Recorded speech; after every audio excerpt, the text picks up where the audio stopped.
Admit ಮಾಡ್ಕೊಂಡಿರೋದ್ರಿಂದ advance ಅಂತ ಕೆಲವು ಚಾರ್ಜಸ್ನ ಪೇ ಮಾಡಬೇಕಾಗುತ್ತೆ ಸರ್. ಶೋರ್, ನನ್ನದು ಕಂಪ್ನಿ ಇನ್ಶೂರೆನ್ಸ್ ಇದೆ. ಕಾರ್ಡ್ ಇದೆಯಾ? ಹಾಂ, ಫೋನಲ್ಲಿ ಸಾಫ್ಟ್ ಕಾಪಿ ಇದೆ, ಪರವಾಗಿಲ್ವಾ? ಪರವಾಗಿಲ್ಲ.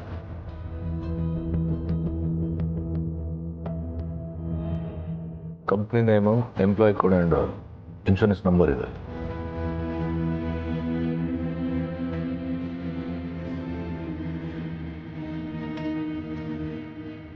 ಸಾರಿ ಸರ್, ಇದ್ರಲ್ಲಿ ತುಳಸಿ ಅವ್ರ ನೇಮ್ ಇಲ್ವಲ್ಲ. ಅವ್ರಿಗೆ ಪಾಲಿಸಿಯಲ್ಲಿ ಕವರ್ ಆಗಿಲ್ವಲ್ಲ. ಅದು ಹೇಗೆ ಸಾಧ್ಯ ಮೇಡಮ್? ಏನೋ ಮಿಸ್ಟೇಕ್ ಆಗಿರಬೇಕು. ಇನ್ನೊಂದ್ಸರಿ ಚೆಕ್ ಮಾಡಿ ಪ್ಲೀಸ್. ಅಮ್ಮ, ತಾತ ಇವರೆಲ್ಲರೂ ಹೆಸರು ಇನ್ಕ್ಲೂಡ್ ಆಗಿರಬೇಕು. ಒಂದ್ಸರಿ ಚೆಕ್ ಮಾಡಿ ಮೇಡಮ್. ಇಲ್ಲ ಮ್ಯಾಮ್, ಯಾರ್ಯಾರು ಕವರ್ ಆಗಬೇಕು ಅಂತ ಕೆಲವು ತಿಂಗಳಿಂದ ರಿವೈಸ್ ಮಾಡಿದ್ದಾರೆ ಅನ್ಸುತ್ತೆ. ಸಿರಿಯವ್ರನ್ನೋ ಹೆಸರು ಮಾತ್ರ ಕಾಣಿಸ್ತಾ ಇದೆ, ಬೇರೆ ಹೆಸರೆಲ್ಲ ರಿಮೂವ್ ಆಗಿರ್ಬೇಕು.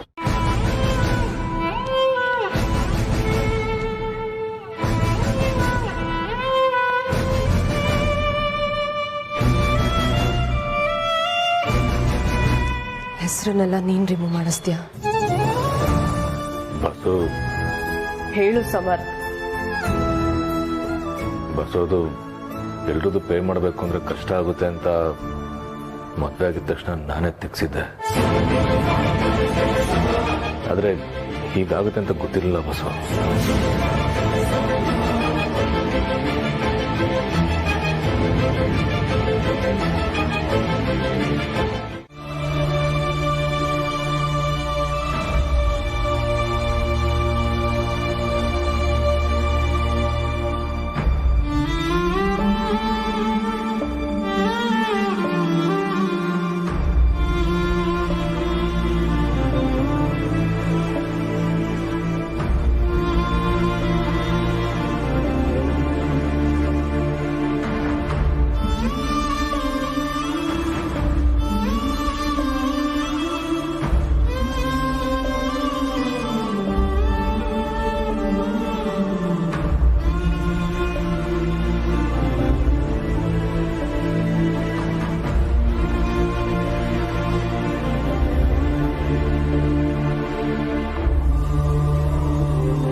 ಬಸ್ಸು ಏನಾದ್ರು ಹೇಳಂಗಿದ್ರೆ ಹೇಳ್ಬಿಡು ಬಸ್ಸು.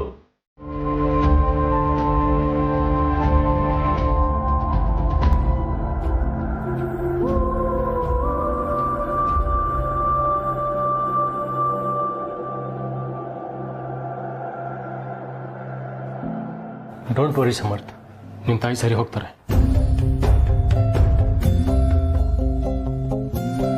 ಅಂದರೆ ಅಮ್ಮಂಗೆ ಬ್ಲಡ್ ಕೊಟ್ಟಿದ್ದು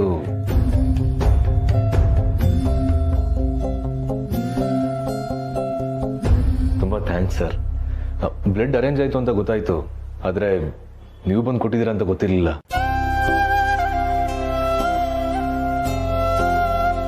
ನಿಮ್ಗೆ ಹೇಗೆ ಥ್ಯಾಂಕ್ಸ್ ಹೇಳಬೇಕು ಅಂತ ಗೊತ್ತಾಗ್ತಾಯಿಲ್ಲ ಸರ್. ಈ ಫಾರ್ಮಾಲಿಟೀಸ್ ಎಲ್ಲ ಬೇಡ ಸಮರ್ಥ. ನಿಮ್ಗೆ ಮತ್ತೆ ಏನಾದರೂ ಹೆಲ್ಪ್ ಬೇಕಿದ್ರೆ ಸಂಕೋಚ ಇಲ್ಲದೆ ಕೇಳಿ.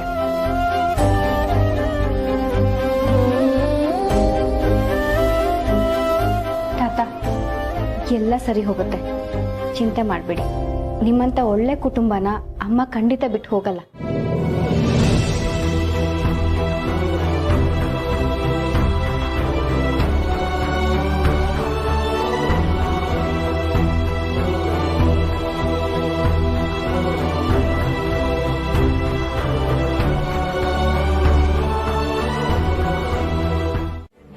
ಒಂದು ಜವಾಬ್ದಾರಿ ಅಷ್ಟೇ ದತ್ತ. ಅವರಿಂದ ನೀವು ಏನನ್ನೂ ವಾಪಸ್ ನಿರೀಕ್ಷೆ ಮಾಡಬಾರ್ದು. ಹಾಗನ್ಕೊಂಡಾಗ ಜೀವನ ಚೆನ್ನಾಗಿರುತ್ತೆ. ಆದರೆ ನಮ್ಮ ತುಳಸಿ ಹಾಗಿರ್ಬೇಕಲ್ಲ. ಖಂಡಿತ ಇರ್ತಾರೆ. ನೀವೇ ಹೇಳೋ ಹಾಗೆ ಅವ್ರ ಜೀವನದಲ್ಲಿ ತುಂಬ ಕಷ್ಟಪಟ್ಟಿದ್ದಾರೆ. ಆದರೂ ನನ್ನತ್ತ ಜೀವನ ಎದುರಿಸ್ತಿದ್ದಾರೆ. ಅವರು ಖಂಡಿತ ಸ್ಟ್ರಾಂಗ್ ಆಗಿದ್ದಾರೆ ದತ್ತ. ಅವರ ಭವಿಷ್ಯ ಏನು ಅಂತ ನೀವು ಚಿಂತೆ ಮಾಡಬೇಡಿ. ಅವರ ಮೇಲೆ ಅವ್ರ ನಂಬಿಕೆ ಇಟ್ಕೊಂಡು ಬದುಕೋವರೆಗೂ ಅವ್ರಿಗೆ ಯಾರ ಅವಶ್ಯಕತೆಯೂ ಇರೋದಿಲ್ಲ. ಅಕಸ್ಮಾತ್ ಯಾವತ್ತಾದರೂ ಅವರಿಗೆ ಯಾರ್ದಾದ್ರೂ ಅವಶ್ಯಕತೆ ಇದೆ ಅಂತ ಅನಿಸಿದ್ರೆ ಅವ್ರ ಜೊತೆ ನಾನಿದ್ದೇ ಇರ್ತೀನಿ.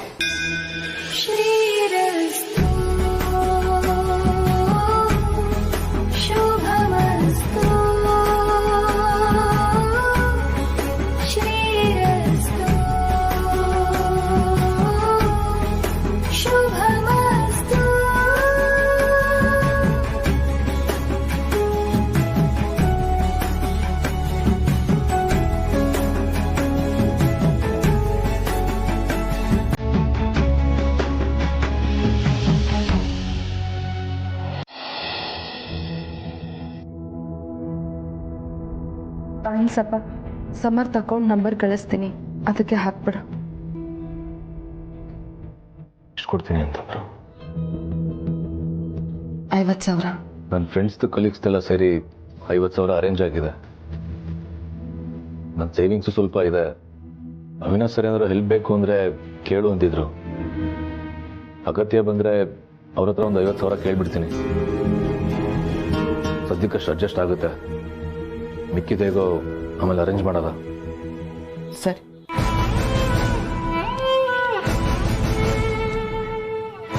ಇನ್ನೂ ಕೋಪ ಹೋಗಿಲ್ವಾ?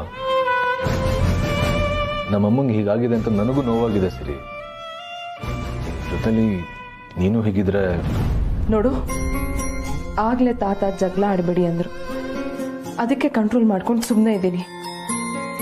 ನಮ್ಮ ಫೋಕಸ್ ಏನಿದ್ರು ಇವಾಗ ಅಮ್ಮನ ಆರೋಗ್ಯದ ಬಗ್ಗೆ. ಅದನ್ನ ಬಿಟ್ಟು ಸುಮ್ಮನೆ ಮಾತಾಡು ಮಾತಾಡು ಅಂತ ನನಗೆ ಇರಿಟೇಟ್ ಮಾಡಬೇಡ. ಸಿಸ್ಟರ್, ಅಡ್ವಾನ್ಸ್ ಹಣ ಅರೇಂಜ್ ಆಗ್ತಿದೆ. ಕಟ್ಟೋದಕ್ಕೆ ಸ್ವಲ್ಪ ಟೈಮ್ ಬೇಕಿತ್ತು.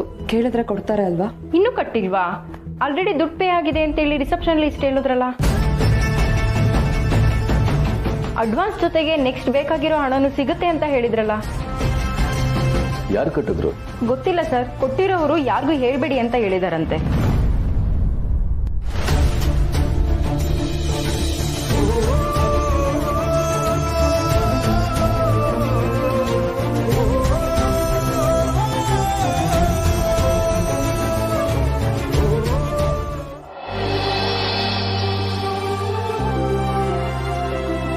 ಎಷ್ಟು?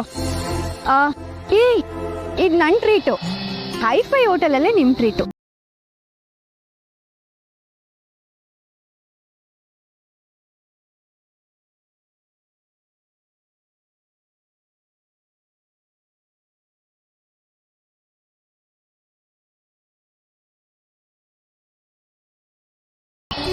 ಎನಿಥಿಂಗ್ ಫಾರ್ ಯು ಪುಣ್ಯ. ತುಳಸಿ ಅಮ್ಮ ಬೇಗ ಹುಷಾರಾದ್ರೆ ಸಾಕು. ಸರಿ, ಹೋಗ್ತಾರೆ.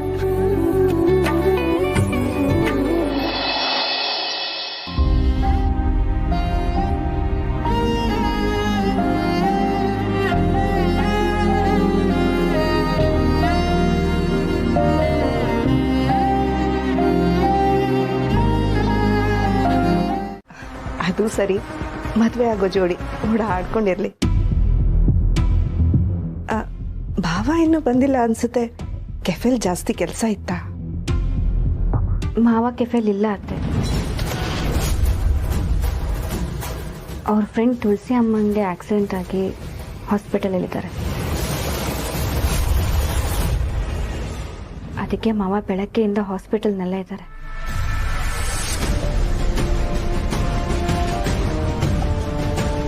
ಪಾಪ ತುಂಬ ಒಳ್ಳೆಯವ್ರು ತುಳಸಿ ಅಮ್ಮ. ಹುಷಾರಾದ್ರೆ ಸಾಕು. ಅಯ್ಯೋ ದೇವ್ರೆ, ಒಳ್ಳೆಯವ್ರಿಗೆ ಯಾಕೆ ಹೀಗಾಗುತ್ತೋ ಪೂರ್ಣಿ. ನನಗೆ ಮೊದಲೇ ಗೊತ್ತಿದ್ರೆ ಭಾವನ್ ಫೋನ್ ಮಾಡಿ ಏನಾದರೂ ಸಹಾಯ ಬೇಕಾ ಅಂತ ಕೇಳ್ತಿದ್ದೆ. ಪರವಾಗಿಲ್ಲ ಅತ್ತೆ, ಮಾವ ಇವತ್ತು ಅಲ್ಲೇ ಇರ್ತಾರೆ. ಕಂಡೀಷನ್ ಇನ್ನೂ ಕ್ರಿಟಿಕಲ್ ಇರೋದ್ರಿಂದ ಟೆನ್ಷನಲ್ಲಿದ್ದಾರೆ. ಛೇ, ಹೀಗಾಗಬಾರ್ದಿತ್ತು. ಏನೇ ಸಹಾಯ ಬೇಕಿದ್ರು ನನ್ನನ್ನು ಕೇಳಕ್ಕೆ ಹೇಳು ಪೂರ್ಣಿ. ಓಕೆ ಅತ್ತೆ, ಥ್ಯಾಂಕ್ಸ್. ತಲೆ ಕೆಡಿಸ್ಕೋಬೇಡ ಪೂರ್ಣಿ. ಅವರು ಹುಷಾರಾಗೋಗಾಗ್ಲಿ ಅಂತ ಆ ದೇವ್ರ ಹತ್ರ ಬೇಡ್ಕೊಳ್ಳೋಣ.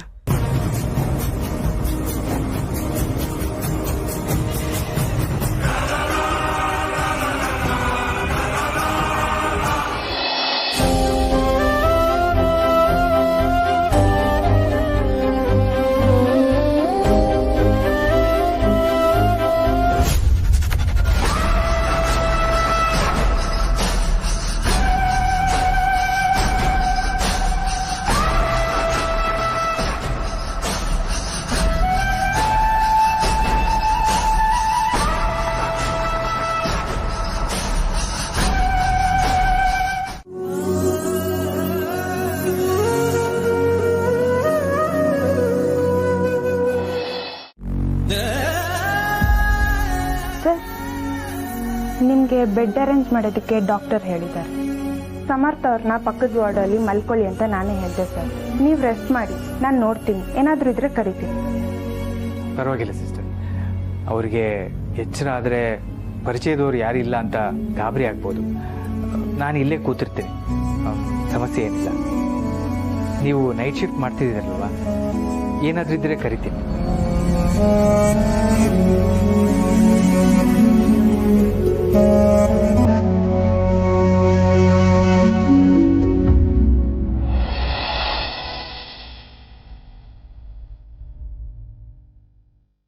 ವೇದಾಂತ್ ಬಂದು ಹೋದ ಮೇಲೆ ನಿಮ್ಮ ಬಗ್ಗೆ ನನ್ನ ಮನಸ್ಸಲ್ಲಿರೋ ಭಾವನೆ ಏನು ಅಂತ ಯೋಚಿಸಿ ಸಾಕಾಯ್ತು. ಅದು ಸ್ನೇಹನ ಮೀರಿದ ಭಾವನೆನೇ ಇರ್ಬೋದು. ಅದಕ್ಕೆ ಏನು ಹೆಸರು ಅಂತ ನನಗೆ ಗೊತ್ತಾಗ್ತಿಲ್ಲ, ಈಗಲೂ ಗೊತ್ತಿಲ್ಲ. ಆದರೆ ನಿಮಗೆ ಆಕ್ಸಿಡೆಂಟ್ ಆಗೋ ಕ್ಷಣ ಅಲ್ಲಿದ್ದಾಗ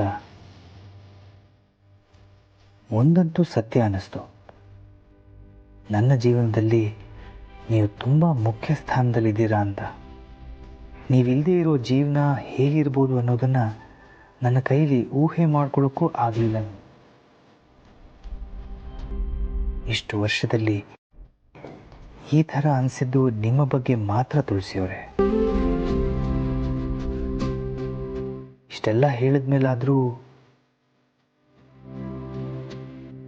ನನಗೋಸ್ಕರನಾದರೂ ವಾಪಸ್ ಬರ್ತೀರಾ ತುಳಸಿಯವರೇ?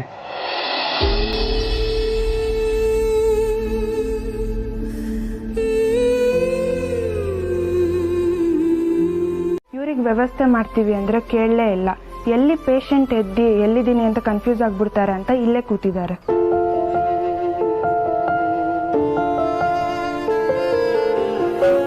ಹಾಂ ತುಳಸಿಯವರೇ. ನಾನು ಕಣೋ, ರಾತ್ರಿ ಎಲ್ಲ ಇಲ್ಲೇ ಕೂತಿದ್ಯಂತೆ. ಕ್ಷಮಿಸಿ, ಯಾವಾಗ ನಿದ್ದೆ ಬಂತು ಗೊತ್ತಾಗಲಿಲ್ಲ. ಕ್ಷಮೆ ಯಾಕೋ? ಇನ್ನು ನಾವು ಕ್ಷಮೆ ಕೇಳಬೇಕು. ಇನ್ನೂ ಪ್ರಜ್ಞೆ ಬಂದಿಲ್ವಂತೆ.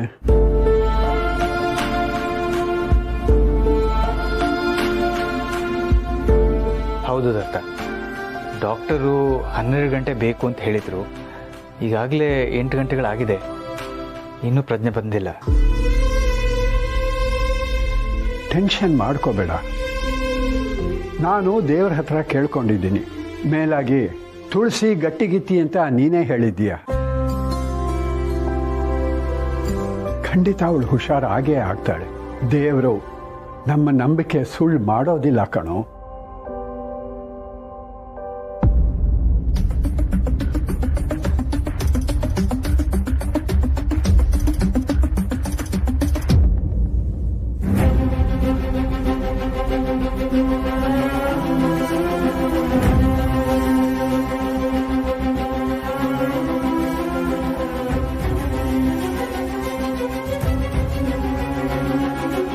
ದತ್ತ, ತುಳಸಿಯವ್ರ ಕೈ ಮೂವ್ ಆಗಿದ್ದು ನೋಡಿದೆ ನಾನು.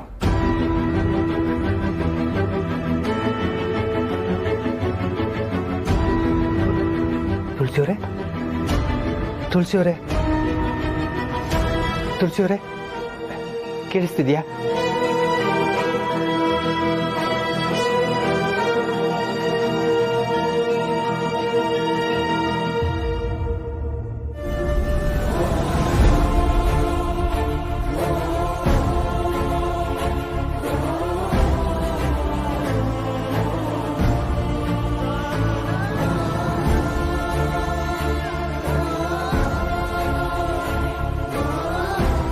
ನಾನು ಈಗಲೇ ಡಾಕ್ಟರ್ ಕರಿತೀನಿ.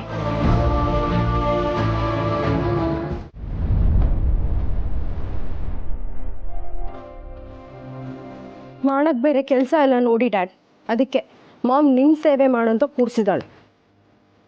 ಇವಳಿಗೆ ಎಲ್ಲೆಲ್ಲೋ ಸುತ್ತೋ ಕೆಲಸ ಇರುತ್ತೆ. ಇವತ್ತು ನೋಡಿ ಅವಳು ಅವಳ ತುಳಸಿ ಅಂತೆ, ಅವಳು ಹಾಸ್ಪಿಟಲ್ ಇದ್ದಾಳಂತೆ, ಅವಳು ಯಾರು ಅಂತ ತಿಳ್ಕೊಳಕ್ಕೆ ಇವಳು ಹೋಗಿದ್ದಾಳೆ.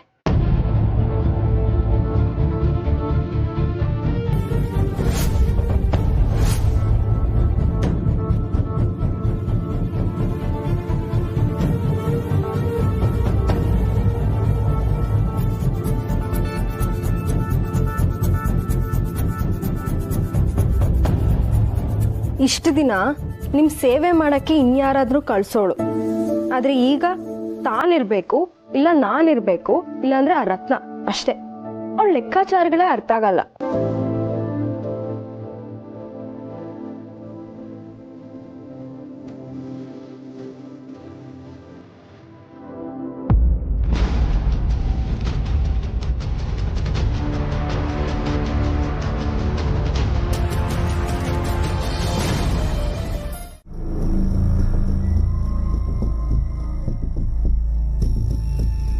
ಬಟ್ ನಿಮ್ಮ ಫ್ಯಾಮಿಲಿ ತುಂಬಾ ಲಕ್ಕಿ, ಅವರು ಇಂಪ್ರೂವ್ ಆಗ್ತಾ ಇದ್ದಾರೆ. ಇದು ತುಂಬಾ ಆಶ್ಚರ್ಯಕರವಾದ ವಿಷಯನೇ.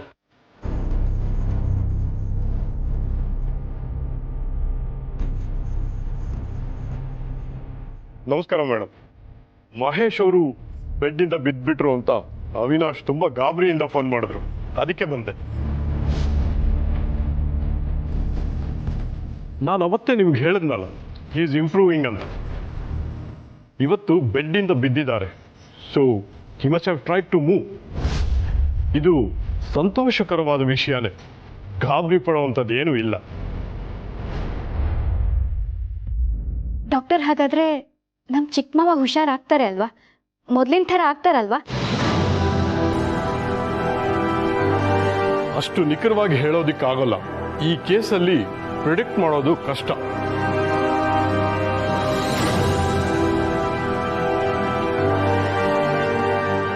ಯಾಕೆ ಅಂದ್ರೆ 6 ತಿಂಗಳಿಂದ ಇವರು ಇಂಪ್ರೂವ್ ಆಗ್ತಾರಾ ಅಂತ ನೀವು ಕೇಳಿದ್ರೆ ನನಗೂ ನಂಬಿಕೆ ಇರಲಿಲ್ಲ. ಆದ್ರೆ ಈಗ ಇಂಪ್ರೂವ್ ಆಗ್ತಾ ಇದ್ದಾರಲ್ಲ, ಸೊ ಇವರು ಮೊದಲಿನ ತರ ಆಗ್ಲೂಬಹುದು, ಆಗದೇನೂ ಇರ್ಬೋದು. ಏನು ಅಂತ ಹೇಳೋದು ಕಷ್ಟ.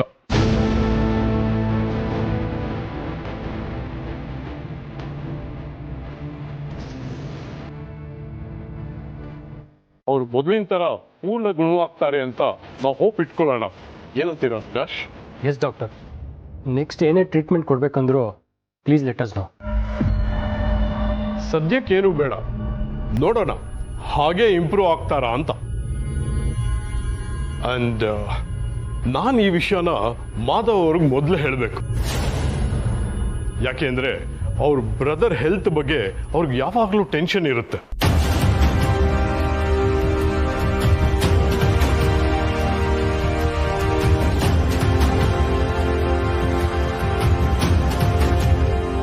ನಾನೇ ಅವ್ರಿಗೆ ಫೋನ್ ಮಾಡಿ ಹೇಳ್ತೀನಿ. ಅವ್ರನ್ನ ಅಬ್ಸರ್ವ್ ಮಾಡ್ತಾ ಇರಿ. ಈ ತರ ಏನೇ ಮೂವ್ಮೆಂಟ್ಸ್ ಆದ್ರೂ ನನಗೆ ಇನ್ಫಾರ್ಮ್ ಮಾಡಿ. ನಮ್ಮ ಪ್ರಯತ್ನ ನಾವು ಮಾಡೋಣ, ಮಿಕ್ಕಿದ್ದನ್ನ ಅವನು ನೋಡ್ಕೋತಾನೆ ಅಲ್ವಾ?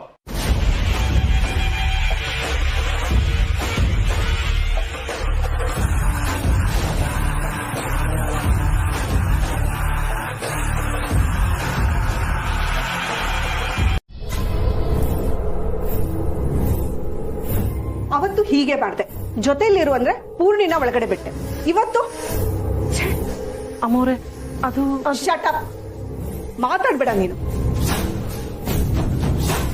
ನನಗೆ ನಿಯತ್ತಾಗಿದೆಯಾ ಅನ್ನೋ ಒಂದೇ ಕಾರಣಕ್ಕೆ ನಿನ್ನನ್ನು ಕೆಲಸದಲ್ಲಿ ಉಳಿಸ್ಕೊಟ್ಟಿರೋದು. ಇನ್ನೊಂದ್ಸಲ ಈ ಥರ ಆದರೆ ನೀನು ಕೆಲಸ ಕಳ್ಕೊಳ್ತೀಯ ಅಷ್ಟೇ. ಕ್ಷಮಿಸಿ ಅಮ್ಮವ್ರೆ, ಇನ್ಮೇಲೆ ಹುಷಾರಾಗಿರ್ತೀನಿ. ಮಾತಾಡಬೇಡ, ನಡಿ ಆಚೆ. ಆಚೆ ಹೋಗು ಅಂದೆ.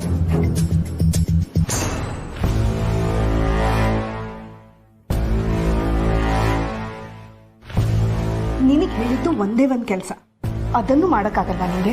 ಕಮಾನ್ ಮಾಮ್, ಫಸ್ಟ್ ಆಫ್ ಆಲ್ ನಾನು ಡ್ಯಾಡ್ನ ಯಾವತ್ತೂ ನೋಡ್ಕೊಂಡೇ ಇಲ್ಲ. ನೀನ್ ಹಾಸ್ಪಿಟ್ಲಿಗೆ ಹೋಗಿದ್ಯಾ ಅಂತ ನಾನು ಬೈಕೊಂಡು ಅವ್ರಿಗೆ ಸೂಪ್ ಕುಡಿಸ್ತಾ ಇದ್ದೆ, ಅವ್ರು ಕುಡಿತಾನೆ ಇರ್ಲಿಲ್ಲ. ನನಗ್ ಕೋಪ ಬಂತು. ಅಷ್ಟರಲ್ಲಿ ರತ್ನ ಬಂದ್ಲು, ಅವಳು ಕೊಡು ಅಂತ ಕೊಟ್ಟೆ ಅಷ್ಟೇ. ಅಷ್ಟರಲ್ಲಿ ಬೆಡ್ಡಿಂದ ಬಿದ್ಬಿಟ್ರು. ಅದಕ್ಕೆ ನಾನೇನ್ ಮಾಡಕ್ಕಾಗತ್ತೆ ಹೇಳು? ಅಷ್ಟ್ರಲ್ಲಿ ನನಗ್ ಟೆನ್ಷನ್ ಆಗಿ ನಿನಗ್ ಫೋನ್ ಮಾಡೋ ಹೊತ್ತಿಗೆ ಆ ಪೂರ್ಣಿ ಬಂದ್ಲು. ಅವಳು ಗೊತ್ತಾದ್ರೆ ಕೇಳ್ಬೇಕಾ? ಇಡೀ ಮನೆಗ್ ಡಂಗೂರ ಸಾರದ್ಲು. ನಿನ್ನ ನಾನ್ ರೂಮ್ ಬಿಟ್ಟು ಎಲ್ಲೂ ಹೋಗಿಲ್ಲ. ಪೂರ್ಣಿಗ್ ಗೊತ್ತಾಗಿದ್ರಿಂದ ಅವಳು ಅವಿಬ್ರೋ ಕಾಲ್ ಮಾಡಿದ್ಲು. ಅವನ್ ಡಾಕ್ಟರ್ನ ಕರೆಸ್ತಾ. ನಾನೇನ್ ಮಾಡ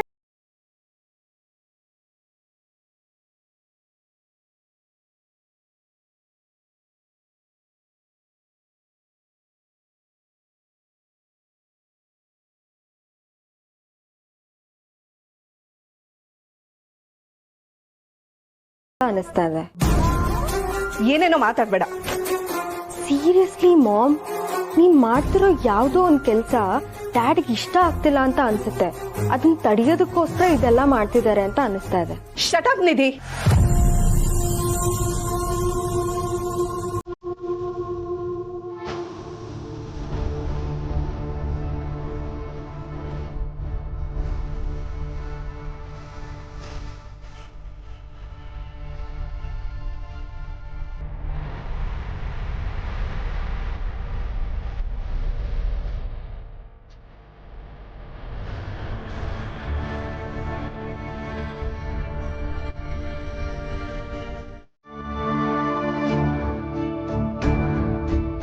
ಸಾಲದು ಅಂತ ಇನ್ಶೂರೆನ್ಸಿಂದ ಅವಳ ಹೆಸರನ್ನೇ ತೆಗೆಸಿದ್ದೀಯ. ವಯಸ್ಸಾದ ಮೇಲೆ ಆಸರೆ ಆಗ್ತಾರೆ ಅಂತ ಮಕ್ಕಳನ್ನ ಮಾಡ್ಕೋತಾರೆ. ಆದ್ರೆ ಮಕ್ಕಳು ಹೀಗಿರ್ತಾರೆ ಅಂತಂದ್ರೆ ಈಗ ನನಗೆ ಮಕ್ಕಳಿಲ್ವಲ್ಲ ಅಂತ ಖುಷಿ ಆಗ್ತಾ ಇದೆ.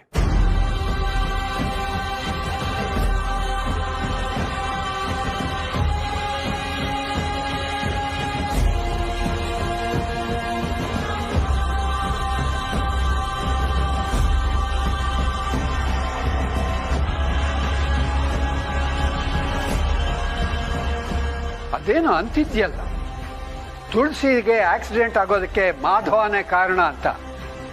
ಅದು ತಪ್ಪು. ಅವಳ ಜೀವ ಉಳಿಯೋದಕ್ಕೆ ಕಾರಣ ಮಾಧವ. ಆ ಆಕ್ಸಿಡೆಂಟ್ಗೆ ಕಾರಣ ನೀವಿಬ್ಬರು.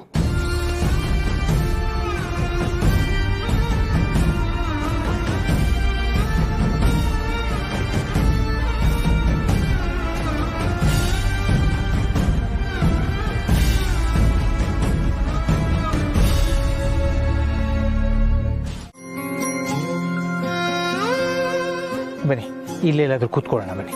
ದಡ ಚಪ್ಲಿಕಳ ನಡೀತಿದ್ರೆ ಮನ್ಸು ಹಗರವಾಗತ್ತಂತೆ. ನಡೆಯೋಣ. ಅಲ್ಲ, ತುಳಸಿಯವರು ಅಪಾಯದಿಂದ ಪಾರಾಗಿ ಮನೆಗೂ ಬಂದ್ರಲ್ಲ ದತ್ತ, ಮತ್ತ್ಯಾಕೆ ನೊಂದ್ಕೋತಿದ್ದೀರಾ? ಅವಳು ಅಪಾಯದಿಂದ ಪಾರಾಗಿದ್ದಲ್ಲ, ನೀನು ಪಾರು ಮಾಡಿದೆ ಅಂತ ಹೇಳು. ಖಂಡಿತ ಇಲ್ಲ ದತ್ತ, ಅದು ದೇವರ ಕೃಪೆ. ಹೌದು, ನೀನ್ ದೇವರಾಗಿ ಬಂದೆ. ಅವಳಿಗೆ ಆಕ್ಸಿಡೆಂಟ್ ಆದಾಗ ನೀನಲ್ಲದೆ ಬೇರೆ ಯಾರಾದರೂ ನೋಡಿದ್ರೆ ಅವಳನ್ನ ಸರಿಯಾದ ಸಮಯಕ್ಕೆ ಆಸ್ಪತ್ರೆಗೆ ಕರ್ಕೊಂಡು ಹೋಗ್ತಾ ಇದ್ರೋ ಇಲ್ವೋ, ರಕ್ತ ಸಿಗ್ತಾ ಇತ್ತೋ ಇಲ್ವೋ. ಇಷ್ಟೆಲ್ಲ ಸಾಲದು ಅಂತ ನೀನು ಆಸ್ಪತ್ರೆ ಖರ್ಚನ್ನೆಲ್ಲ ನೀನೇ ಭರಿಸಿದ್ದೀಯ. ಅಲ್ಲ ದತ್ತ, ಖರ್ಚು ನನಗೆ ಗೊತ್ತು. ಖರ್ಚಿನ ಬಗ್ಗೆ ತಲೆ ಕೆಡಿಸ್ಕೋಬೇಡಿ ಅಂತ ನೀನ್ ಹೇಳ್ದಾಗ್ಲೇ ನನಗೆ ಅರ್ಥವಾಗಿತ್ತು. 10 ರೂಪಾಯಿ ದಾನ ಮಾಡಿದ್ರೆ 100 ಜನಕ್ಕೆ ಡಂಗೂರ ಸಾರೋ ಅಂಥ ಕಾಲ ಇದು. ಅಂಥದ್ರಲ್ಲಿ ನೀನು ಲಕ್ಷಾಂತರ ರೂಪಾಯಿ ಖರ್ಚು ಮಾಡಿದ್ರು ಕೂಡ ನನಗೂ ಇದಕ್ಕೂ ಸಂಬಂಧವೇ ಇಲ್ವೇನೋ ಅನ್ನೋ ಥರ ಸುಮ್ಮನೆ ಇದ್ದೀಯಲ್ಲೋ. ಅದು ನಮ್ಮ ನಿಜವಾದ ಬಂಧುಗಳು, ಸ್ನೇಹಿತರು ಯಾರು ಅಂತ ಅನ್ನೋದು ನಮ್ಮ ಕಷ್ಟ ಕಾಲದಲ್ಲಿ ಗೊತ್ತಾಗತ್ತೆ ಅಂತ ಹೇಳ್ತಾರೆ. ಈ 2 ದಿವಸದಲ್ಲಿ ನನಗದು ತುಂಬ ಚೆನ್ನಾಗಿ ಅರ್ಥವಾಯಿತು ಕಣೋ. ಆದರೆ ಇಂಥ ಸಂದರ್ಭದಲ್ಲಿ ನಮಗೆ ಸಹಾಯ ಮಾಡಿದ ನಿನಗೆ ನಿನ್ನ ಹಣನ ತಕ್ಷಣ ವಾಪಸ್ ಕೊಡೋಕ್ಕಾಗ್ತಾ ಇಲ್ವಲ್ಲ.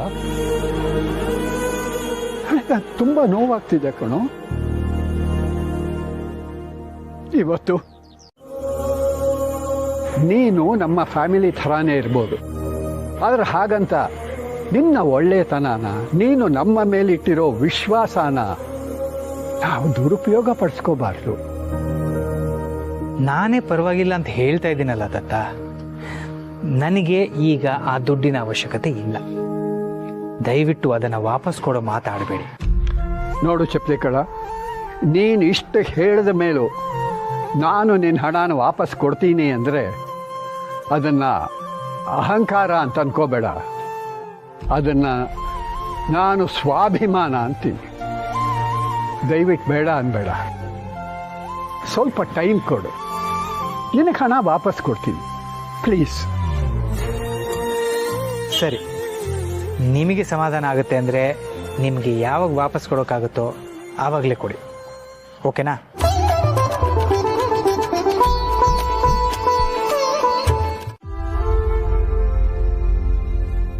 ಅಳ್ತಿದ್ಯಾ? ಏನಾಯ್ತಮ್ಮ? ಏನಿಲ್ಲಪ್ಪ, ನೀನ್ ಬಂದಿದ್ ನೋಡಿ ಖುಷಿ ಆಯ್ತು. ಇಲ್ಲ, ಏನೋ ಮುಚ್ಚಿಡ್ತಾ ಇದೆಯಾ? ಹಾಗೇನಿಲ್ಲಪ್ಪ, ಅಮ್ಮನ ಈ ಸ್ಥಿತಿನಲ್ಲಿ ನೋಡಿ ಯಾಕೋ ಮನ್ಸಿಗೆ ನೋವಾಗ್ತದೆ. ಈ ಮನೆಗೆ ಬಂದಾಗ್ಲಿಂದ ಅವ್ರು ಹೀಗಿದ್ದನ್ನ ನಾನು ನೋಡೇ ಇಲ್ಲ. ಇಷ್ಟು ದಿನ ನನಗೇನಾದ್ರೂ ನೋವಾದ್ರೆ ಅವ್ರ ಹತ್ರ ಹಂಚ್ಕೊಳ್ಳೋಣ ಅನ್ಸೋದು. ಆದ್ರೀಗ ಅವರೇ ನೋವು ಅನ್ಭವಿಸ್ತಾ ಇದ್ದಾರೆ. ಅದನ್ನ ನೋಡಿ ಅಳು ಬಂತಷ್ಟೆ. ನೀನೇನು ಟೆನ್ಷನ್ ಮಾಡ್ಕೋಬೇಡಮ್ಮ. ತುಳಸಿಯವರು ಬಹಳ ಗಟ್ಟಿ, ಅವ್ರು ಬೇಗ ಹುಷಾರಾಗ್ತಾರೆ. ನೋಡು, ಆಗ್ಲೇ ಬಂದು ಕೆಲಸನೂ ಶುರು ಮಾಡ್ಕೊಂಡಿದ್ದಾರೆ. ಅವ್ರಿಗಾಗಿರೋ ಗಾಯಕ್ಕಿಂತ ಅವ್ರ ವಿಲ್ ಪವರ್ ದೊಡ್ಡದು. ಅವ್ರು ಬೇಗ ಹುಷಾರಾಗ್ತಾರೆ. ನಿನ್ ಮಾತು ಕೇಳಿದ್ರೆ ನನಗೆ ಸಮಾಧಾನ ಆಗತ್ತಪ್ಪ. ಅಮ್ಮಂಗೆ ಹೀಗಾದ್ಮೇಲೆ ಯಾಕೋ ಯಾರ ಹತ್ರನೂ ಮಾತಾಡೋದೇ ಬೇಡ ಅನ್ಸೋದು. ಹಾಗೆಲ್ಲ ಅನ್ಕೋಬೇಡ. ನಿನ್ಗೇನೇ ನೋವಿದ್ರು ನನ್ನ ಹತ್ರ ಹೇಳ್ಕೋ. ನಿನಗೆ ಮದುವೆ ಆಗಿರ್ಬೋದು, ಈ ಮನೆ ಸೊಸೆ ಇರ್ಬೋದು, ಸಮರ್ಥನ್ ಹೆಂಡ್ತಿ ಇರ್ಬೋದು, ಆದರೆ ಈ ಅಪ್ಪನಿಗೆ ಆ 2 ಜಡೆ ಹಾಕೊಂಡು ಓಡ್ ಬಂದು ತಕ್ಕೊಡೋ ಮಗಳೇ ನೀನು.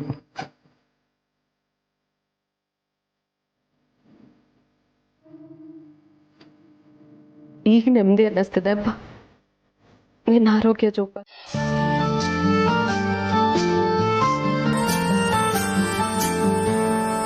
ಪಾಪಮ್ಮ, ಮಾವನ್ಗೆ ಎಷ್ಟು ಖುಷಿ ಆಯ್ತು ಗೊತ್ತಾ?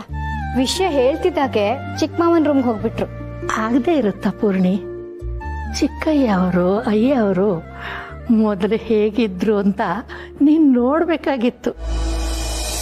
ಯಾರ ಕಣ್ಣು ಬೀಳಬಾರ್ದು ಅಂದ್ಕೋತಿದ್ದೆ. ಕೊನೆಗೂ ಯಾವುದೋ ಕೆಟ್ಟ ಕಣ್ಣು ಬಿಟ್ಟೇ ಬಿಡ್ತು. ಹೋಗ್ಲಿ ಬಿಡಿ ಪಾಪಮ್ಮ, ಈಗ ಹುಷಾರ್.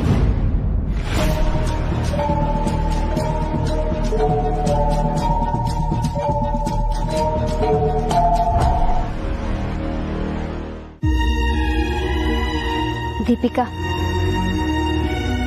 ಈ ಮನೆಗೆ ಬಂದಾಗಿಂದ ನೋಡ್ತಿದ್ದೀನಿ, ಎಲ್ಲಾರ ಜೊತೆ ಹೊಂದ್ಕೊಳ್ಳೋಕ್ಕೆ ನೀನು ತುಂಬಾ ಎಫರ್ಟ್ ಆಗ್ತಿದ್ಯಾ. ಈ ಮನೇಲಿ ಇಷ್ಟು ವರ್ಷ ಇರೋದಕ್ಕೆ ನಾನೊಂದು ಮಾತು ಹೇಳ್ತೀನಿ, ಬೇಜಾರು ಮಾಡ್ಕೋಬೇಡ. ಪೂರ್ಣಿ, ನನಗೆ ಏನು ಕೇಳಕ್ ಮೂಡಿಲ್ಲ. ಗೊತ್ತು ದೀಪಿಕಾ, ನಿನ್ ಮೂಡ್ ಸರಿ ಹೋಗ್ಲಿ ಅಂತಾನೆ ಹೇಳ್ತಿರೋದು. ನೀನ್ ಹೀಗೆ ಡಲ್ ಆಗಿದ್ರೆ ನಮ್ಮೆಲ್ಲರಿಗೂ ಒಂಥರ ಅನ್ಸುತ್ತಲ್ವಾ? ನೀನು ಅಭಿ ಮಾತಾಡ್ಬೇಕಾದ್ರೆ ನಾನಲ್ಲೇ ಬರ್ತಾ ಇದ್ದೆ. ನೀವಿಬ್ರು ಮಾತಾಡಿದ್ದು ನನಗೆ ಕೇಳಿಸ್ತು. ನಾನು ನಿನ್ನನ್ನ ತಂಗಿ ಅನ್ಕೊಂಡಿರೋದಕ್ಕೆ ಕೆಲವು ಮಾತಾಡೋಣ ಅಂತ ಹೇಳ್ತಿದ್ದೀನಿ. ಅಭಿ ನಿನ್ ಜೊತೆ ಸ್ವಲ್ಪ ರೂಢಾಗೆ ಮಾತಾಡಿರ್ಬೋದು, ಆದರೆ ಈಗ ಅವನು ಬಿಸ್ನೆಸ್ ಟೆನ್ಷನಲ್ಲಿದ್ದಾನೆ ಅಲ್ವಾ. ನಮ್ಮೆಲ್ಲರಿಗಿಂತ ಹೆಚ್ಚಾಗಿ ಈ ಸಿಚುಯೇಷನ್ನಲ್ಲಿ ನೀನು ಅವನ್ನ ಅರ್ಥ ಮಾಡ್ಕೊಳ್ಬೇಕು, ಅವನ ಜೊತೆ ನಿಲ್ಲಬೇಕು. ಅವನಿಗೆ ಸಮಯನೇ ಇಲ್ಲದೆ ಇದ್ರೂ ನಿನಗೋಸ್ಕರ ಟೈಮ್ ಸ್ಪೆಂಡ್ ಮಾಡ್ತಿದ್ದಾನೆ. ಅದನ್ನ ನೀನು ಅಪ್ರಿಷಿಯೇಟ್ ಮಾಡ್ಬೇಕಲ್ವಾ. ಮದುವೆ ಆದಮೇಲೆ ಇಂಥ ನೂರಾರು ಸಮಸ್ಯೆಗಳು ಬರ್ಬೋದು. ಸೊ ಅದಕ್ಕೆ ಹೊಂದ್ಕೊಂಡು ಹೋಗೋದು ಕಲ್ತ್ರೆ ಅಭಿಗೂ ಖುಷಿ ಆಗುತ್ತಲ್ವಾ. ಎಲ್ಲರಿಗಿಂತ ಹೆಚ್ಚಾಗಿ ನೀನು ಈ ಮನೇಲಿ ವಿಶ್ವಾಸ ಗಳಿಸ್ಬೇಕಾಗಿರೋದು ಅಭಿದಲ್ವಾ. ನಂಗೆ ಈಗ ಮಾತಾಡಕ್ಕೆ ಇಷ್ಟ ಇಲ್ಲ ಅಂತ ಹೇಳ್ದೆ ತಾನೆ, ಸುಮ್ಮನೆ ಇದ್ದೀನಿ ಅಂತ ಲೆಕ್ಚರ್ ಕೊಡ್ತಿದ್ದೀರಲ್ಲ. ನನ್ನ ಅಭಿ ವಿಷಯದಲ್ಲಿ ತಲೆ ಹಾಕ್ಬೇಡಿ ಅಂತ ಮೊದಲೇ ನಾನು ನಿಮ್ಗೊಂದ್ಸಲಿ ಹೇಳಿದ್ದೆ ಅಲ್ವಾ. ನಾವಿಬ್ರು 3 years ಲವ್ ಮಾಡಿ ಮದ್ವೆ ಆಗ್ತಿರೋದು. ನಮ್ಮ ಬಗ್ಗೆ ನಿನಗೇನು ಗೊತ್ತು? ಅಕಸ್ಮಾತ್ ನನ್ಗೇನಾದ್ರೂ ನೋವಾದ್ರೆ ಹೇಳ್ಕೊಳಕ್ಕೆ ಅಪ್ಪ ಅಮ್ಮ ಇದ್ದಾರೆ.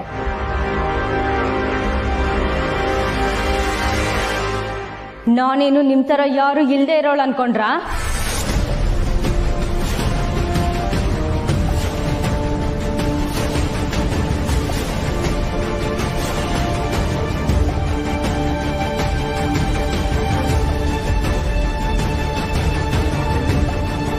ದೀಪಿಕಾ, ಪೂರ್ಣಿ ಯಾರು ಇಲ್ಲದೆ ಇರೋಳು ಅಂತೆಲ್ಲ ಹೇಳಬೇಡ. ಅವಳಿಗೆ ಎಲ್ಲರೂ ಪ್ರೀತಿ ಸಿಗೋ ಹಾಗೆ ನಾವು ನೋಡ್ಕೋತಿದ್ದೀವಿ.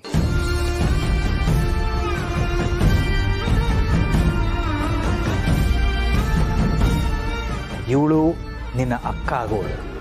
ಇವಳು ಏನೇ ಹೇಳಿದ್ರು ನಿನ್ನ ಒಳ್ಳೆದಕ್ಕೆ. ಈ ಮನೆ ಬಗ್ಗೆ ಇವಳಿಗೆ ತುಂಬ ಕಾಳಜಿ ಇದೆ. ಇವಳ ಬಗ್ಗೆ ಹೀಗೆಲ್ಲ ಮಾತಾಡೋದು ತಪ್ಪು.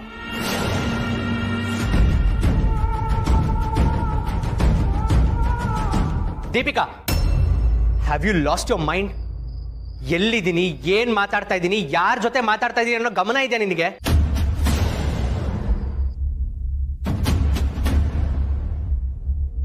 ಆಗ್ಲೇ ನನ್ನ ಮೇಲೆ ಇದ್ದಿದ್ದ ಕೋಪಕ್ಕೆ ಅದನ್ನ ಹಾಲಲ್ಲಿ ನಿಂತು ಮಾತಾಡಿದ್ದು ತಪ್ಪು. ಈಗ ನೀನ್ ಮಾಡಿದ ತಪ್ಪಿಗೆ ನಿನಗೆ ಬುದ್ಧಿ ಹೇಳಕ್ ಬಂದ್ರೆ ಅದಕ್ಕೆ ಮೇಲೆ ಅಷ್ಟೆಲ್ಲ ರೇಗ ಅವಶ್ಯಕತೆ ಏನಿದೆ?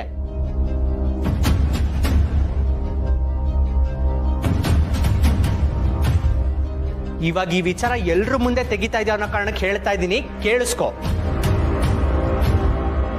ಸಂಜೆ ನೀನೇ ಹೇಳ್ದೆ ಅಲ್ವಾ, ನನ್ನ ಹಿಂದೆ ಬಿದ್ದಿದ್ದು, ನನ್ನ ಮದುವೆ ಆಗುವಂತ ಒತ್ತಾಯ ಮಾಡಿದ್ದು ನೀನೇ ಅಂತ. ಅದು ನಿಜ.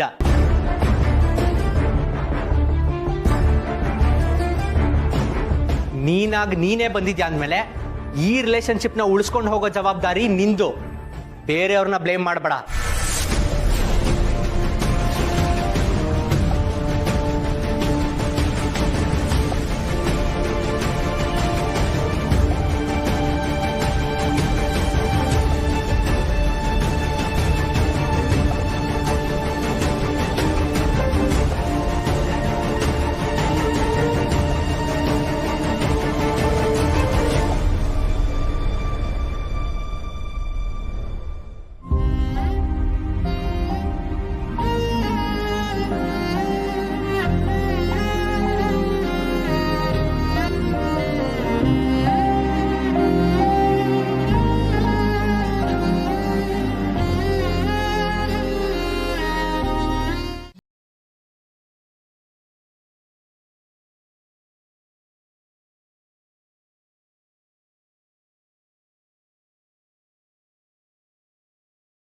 ಗಾಡಿ ಮಾಡಿರೋಕ್ಕೆ ಸಾಧ್ಯವೇ ಇಲ್ಲ. ನಿಮಗೆ ಹೇಗೆ ಗೊತ್ತಾಯ್ತು ತಾತ? ಉಪ್ಪು ಹುಳಿ ಖಾರ ಸರಿಯಾಗಿ ಬಿದ್ದಿದೆ ಅಂತಂದ ಮೇಲೆ ಇದು ಸೋಗಲಾಡಿ ಮಾಡಿರೋದಕ್ಕೆ ಸಾಧ್ಯನೇ ಇಲ್ಲ.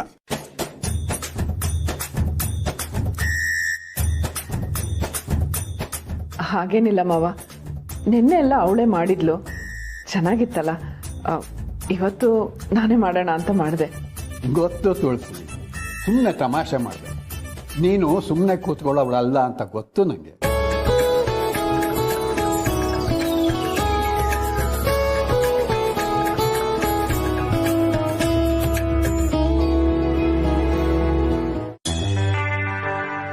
ಇನ್ನೊಂದು ಸ್ವಲ್ಪ ಲೇಟ್ ಆಗ್ತಿದೆ, ನಾನು ಬರ್ತೀನಿ.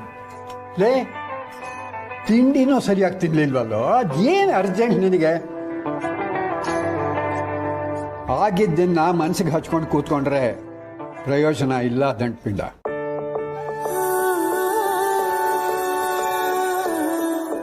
ಪಾಠ ಕಲ್ತಿದ್ದೀಯ ಅಂತ ಆದರೆ ಸಂತೋಷ.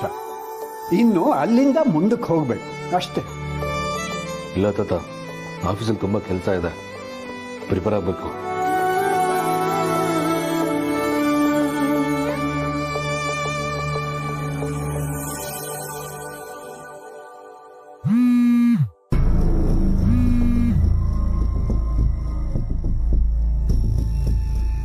ಏ ಸಮ ಡಬ್ಬಿ ಪುಟ್ಟ ನಾ ಕೊಡ್ತೀನಿ ಕೊಡು.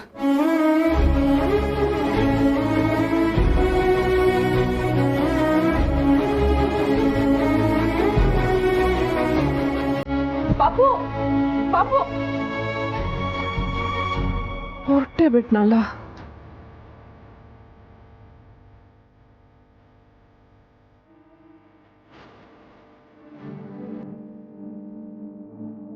ಹೊರಟೆ ಬಿಟ್ಟ. ಅಶು, ನಾನು ಆಫೀಸಿಗೆ ತೊಗೊಂಡೋಗಿ ಕೊಡೋಣ ಅಂದರೆ ನಾನು ಬುಕ್ ಸ್ಟೋರಿಗೆ ಬೇರೆ ಹೋಗಬೇಕು. ಏನು ಮಾಡೋದು?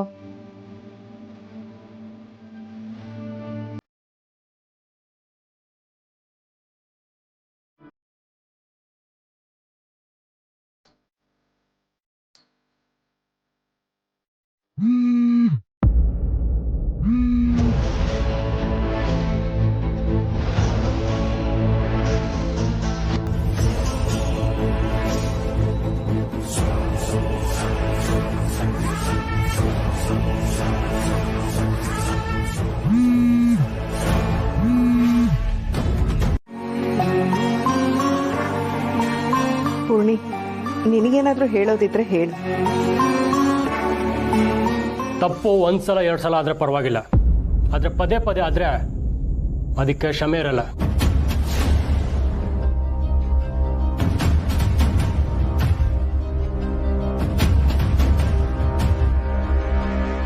ಇನ್ಮೇಲೆ ಹೀಗಾಗಲ್ಲ. ಸಾರಿ.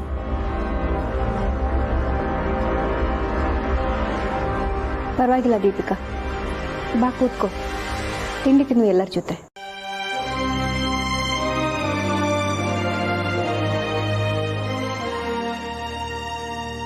ದೀಪಿಕಾ,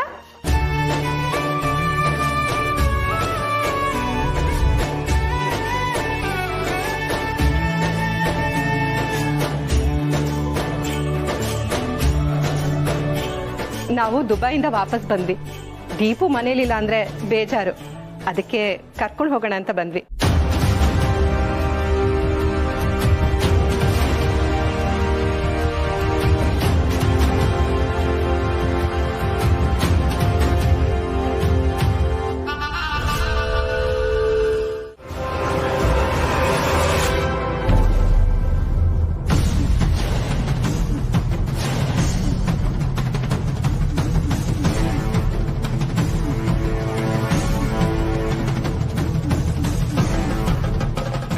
ಯಾರೋ ನೀನು? ಈ ಥರ ಮದುವೆ ಆಗಿರೋ ಹೆಣ್ಮಗಳನ್ನ ಕದ್ದು ಮುಚ್ಚಿ ಭೇಟಿ ಆಗಬಾರ್ದು ಅನ್ನೋದು ಗೊತ್ತಿಲ್ಲ ನಿಂಗೆ?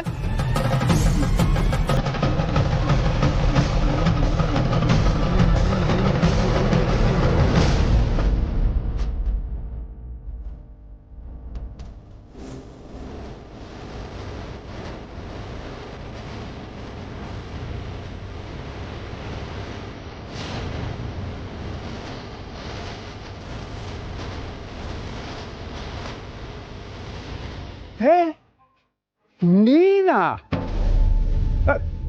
ನೀನು ಈ ಓಡ್ ಹೋದವಳ ಗಂಡ ಪ್ರಸಾದ ಅಲ್ವೇನೋ?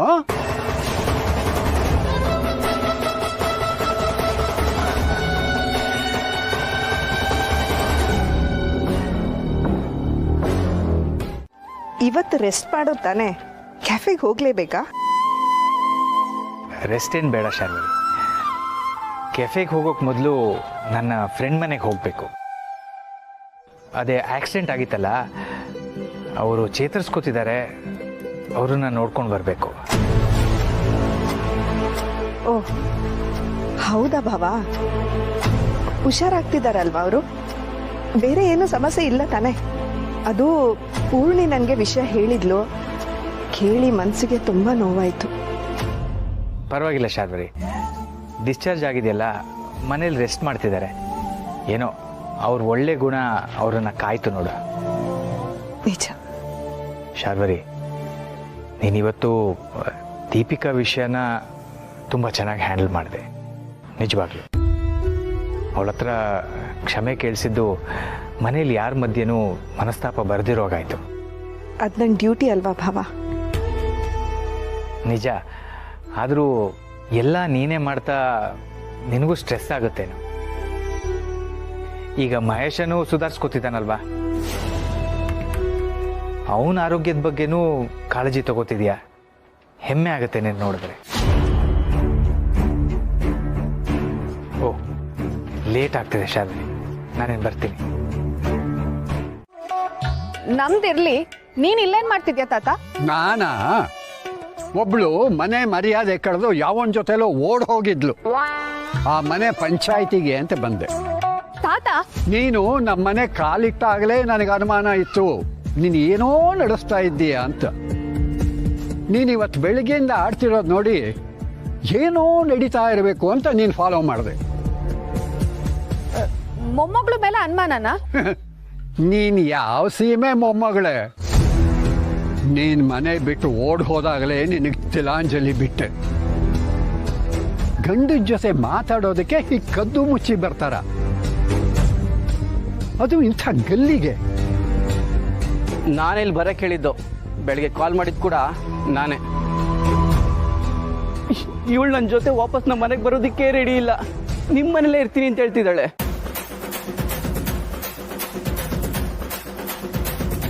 ನಾನು ಮನೆಗೆ ವಾಪಸ್ ಬಂದರು ನನ್ನ ಜೊತೆ ಮಾತಾಡಿದೆ, ಫೋನ್ ಮಾಡಿದ್ರು ಕಟ್ ಮಾಡ್ತಾ ಇದ್ದಾಳೆ. ಓಹೋ, ವಿಷಯ ಹೀಗಿದೆ ಅನ್ನು. ಎಲ್ಲಿ ನಿನ್ನ ಗಂಡ ಪ್ರಸಾದ್ ಊರಿಗೆ ಬಂದಿದ್ದಾನೆ ಅಂತ ಗೊತ್ತಾದ್ರೆ ನಾನು ನಿನ್ನನ್ನು ಮತ್ತೆ ಗಂಡನ ಮನೆಗೆ ಕಳಿಸ್ತೀನೋ ಅಂತ ಹೆದರ್ಕೊಂಡು ಹೀಗೆ ಕದ್ದು ಮುಚ್ಚಿ ಭೇಟಿಯಾಗೋಕೆ ಬಂದಿದ್ದೀಯಾ? ನೀನು ಇಲ್ಲಿವರೆಗೂ ಬಂದಿದ್ದು ನೋಡಿ ಇನ್ನೇನು ಹೊಸ ಅವಾಂತರ ಮಾಡ್ತೀಯೋ ಅಂತ ಅನ್ಕೊಂಡಿದ್ದೆ. ಸದ್ಯ ನಿನ್ನ ಗಂಡನ್ನೇ ಮೀಟ್ ಮಾಡೋಕೆ ಬಂದಿಯಲ್ಲ.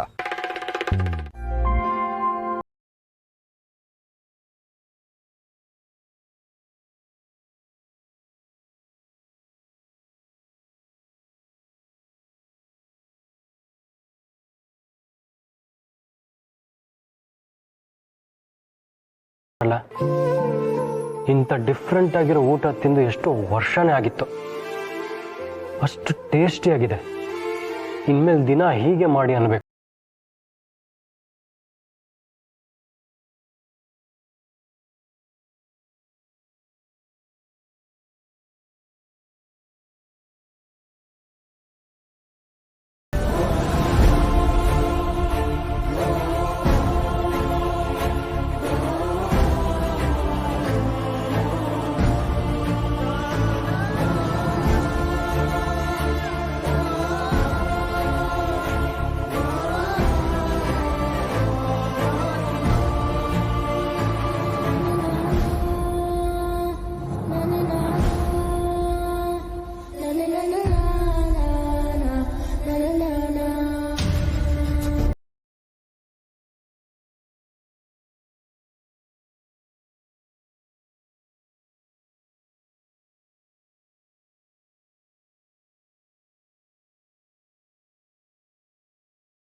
ಅವರು ಕೆಫೆಟೀರಿಯಾಗೆ ಬರೋಕ್ಕಾಗಲ್ಲ ಅನ್ಸುತ್ತೆ ಅಂದರು. ನೀವಿಲ್ಲಿ ವೆಯ್ಟ್ ಮಾಡೋದು ಬೇಡ ಅಂತ ಹೇಳಿದ್ರು.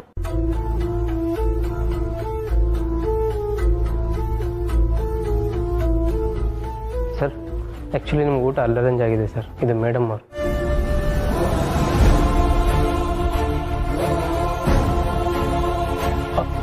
ಓ my god, I am so sorry. ನನ್ನ ಊಟದ ಥರ ಅರೇಂಜ್ ಆಗಿತ್ತಲ್ಲ, ಗೊತ್ತಾಗಿಲ್ಲ. ಅರ್ಧ ತಿನ್ಬಿಟ್ಟೆ. I am so sorry. ಪರವಾಗಿಲ್ಲ, ಕೂತ್ಕೋಪ. ಅಲ್ಲ, ನಾನು ಕೂತ್ಕೋಪ. ಅರ್ಧ ತಿಂದ್ರೆ ಹೊಟ್ಟೆ ತುಂಬತ್ತಾ? ಪೂರ್ತಿ ತಿನ್ನು, ನಾನು ಕಾಯ್ತೀನಿ. ಅಲ್ಲ, ಆದರೂ ಅನ್ನನ ದೇವರು ಅಂತಾರೆ, ಅದಕ್ಕೆ ಊಟ ಮಾಡುವಾಗ ಯಾವುದೇ ಥರ ಸಂಕೋಚ ಆಗಲಿ ಬೇಸರ ಪಟ್ಕೋಬಾರ್ದು.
ಡಿಫ್ರೆಂಟಾಗಿ ಅಡುಗೆ ಮಾಡಿದ್ದಾರೆ ಅಂದ್ಕೊಂಡೆ.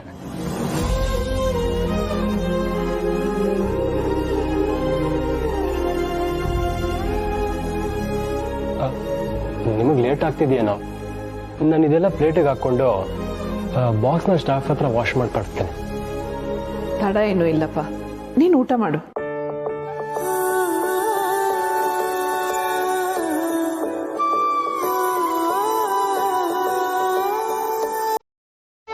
ದಿನ ನೀನೊಬ್ಬನೇ ಊಟ ಮಾಡ್ತೀಯಾ? ಅಪರೂಪಕ್ಕೆ ಏನಾದರೂ ಇರ್ತಾರಷ್ಟೇ.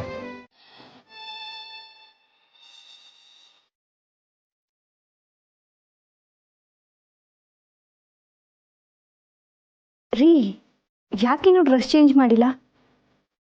ಏನೋ ಯೋಚನೆ ಮಾಡ್ತಿದ್ದೀರಾ? ನಿಮ್ಮ ಕಂಪ್ನಿ ಪ್ರೆಷರಾ?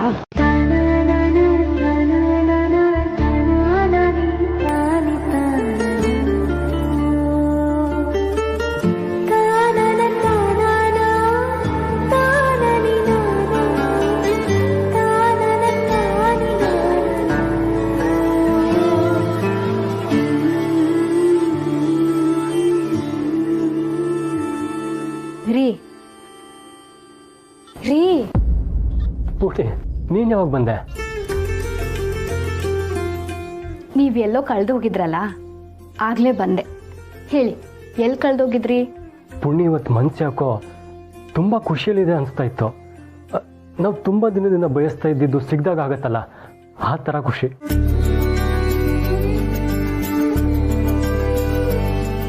ಯಾಕಂತ ಗೊತ್ತಾಗ್ತಿರ್ಲಿಲ್ಲ. ಈ ಕೂತು ಯೋಚಿಸಿದಾಗ ಗೊತ್ತಾಯ್ತು. ಇವತ್ತು ಆಫೀಸ್ಗೆ ಒಬ್ರು ಲೇಡಿ ಬಂದಿದ್ರು, ಅವ್ರ ಮಗನ ಊಟ ತಗೊಂಡು. ಸರಿ, ಅವ್ರು ಎಷ್ಟು ಸಿಂಪಲ್ ಆಗಿದ್ರು ಗೊತ್ತಾ? ನಿನ್ ಥರನೇ ಅನ್ಕೋ. ಅವ್ರ ಮಗನ ತಂದಿದ್ದ ಊಟನ ನನ್ಗೆ ಗೊತ್ತಿಲ್ಲದೆ ನಾನು ತಿನ್ಬಿಟ್ಟೆ. ಕೋಪ ಬರ್ದೇ ಇದ್ರು ತಾನು ತಂದಿದ್ದ ಊಟನ ಬೇರೆ ಯಾರು ಮಾಡಿದ್ರು ಅಂತ ಕ್ಷಣ ಆದ್ರೂ ಬೇಜಾರಾಗ್ಬೇಕಲ್ವಾ? ಬಟ್ ಅವರು ಎಷ್ಟು ಖುಷಿಯಿಂದ ನಾನು ಊಟ ಮಾಡ್ತಿದ್ದನ್ನು ನೋಡ್ತಾ ಇದ್ರು ಗೊತ್ತಾ? ಸಾಲದು ಅಂತ ಒಂಟಿಯಾಗಿ ಊಟ ಮಾಡಬಾರ್ದು ಅಂತ ನನ್ನ ಜೊತೆ ಕೂತ್ರು. ಓ ಹೌದಾ, ನೈಸ್. ಅಷ್ಟೇ ಅಲ್ಲ, ಇದ್ದಿದ್ದಾಗೆ ಬಿಕ್ಕಳಿಕೆ ಶುರು ಆಯ್ತು. ಅವರೇ ನೀರು ತಂದ್ಕೊಟ್ರು. ಅವ್ರು ತಂದಿದ್ದು ಊಟ ತಿಂತ ಅವ್ರ ಕಾಳಜಿ ನೋಡ್ತಾ ನನ್ಗೆ ಯಾಕೋ ಒಂದು ಕ್ಷಣ ನಮ್ಮ ಅಮ್ಮನೇ ನೆನಪಾಗೋದ್ರು ಪುಣ್ಯ.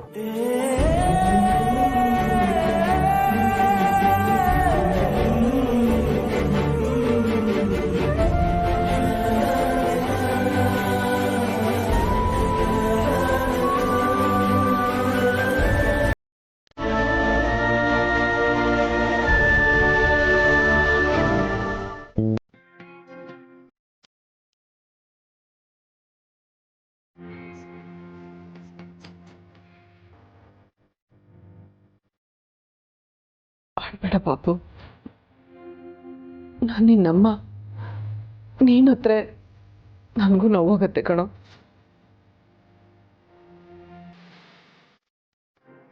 ತಪ್ಪು ನಡೀತಾ ಇರುತ್ತೆ, ಹಾಗಂತ ಪಶ್ಚಾತ್ತಾಪದಲ್ಲೇ ಜೀವನ ಕಳೀತಾ ಇದ್ರೆ ನೆಮ್ಮದಿ ಇರಲ್ಲ ಪಾಪು. ತಾತ ಹೇಳ್ದಾಗೆ ಆಗಿದ್ದಾಗೋಯ್ತು ಅಂತೆಲ್ಲ ಬಿಟ್ಟು ಮುಂದಕ್ಕೆ ಹೋಗೋಣ ಅಲ್ವಾ? ನಿಜವಾಗ್ಲೂ ಕ್ಷಮಿಸಿದ್ಯಮ್ಮ?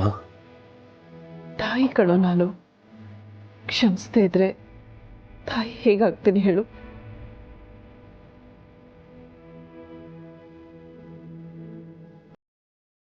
ಈಗ ಅದನ್ನು ಬಿಡು. ಇವತ್ತು ಆಫೀಸಲ್ಲಿ ನಿಮ್ಗೆ ಸಂದರ್ಶನ ಆಯ್ತಂತಲ್ಲ, ಅದು ಹೇಗಾಯ್ತು? ಆ ಕೆಲಸದಲ್ಲಿ ಕೆಲಸಕ್ಕಿಂತ ಜಾಸ್ತಿ ಪಾಲಿಟಿಕ್ಸ್ ಇದೆ ಅಮ್ಮ. ನನಗಾಗಿ ಬರಲ್ಲ. ನಾನು ಇಂಟರ್ವ್ಯೂಗೆ ಹೋಗೋಕ್ಕೂ ಮುಂಚೆನೆ ಅವ್ರು ನನಗೆ ಕೆಲಸ ಕೊಡ್ಬಾರ್ದು ಅಂತ ಡಿಸೈಡ್ ಮಾಡಿದ್ದಾರೆ. ಹೋಗ್ಲಿ ಬಿಡು, ನಮ್ಮ ಹಣೆಯಲ್ಲಿ ಏನು ಬರ್ದಿರುತ್ತೋ ಅದೇ ನಮಗೆ ಸಿಗೋದು. ನಿನ್ನನ್ನು ಕೆಲ್ಸಕ್ಕೆ ತಗೊಳ್ಳೋ ಅದೃಷ್ಟ ಅವ್ರಿಗಿಲ್ಲ ಅನ್ಸುತ್ತೆ.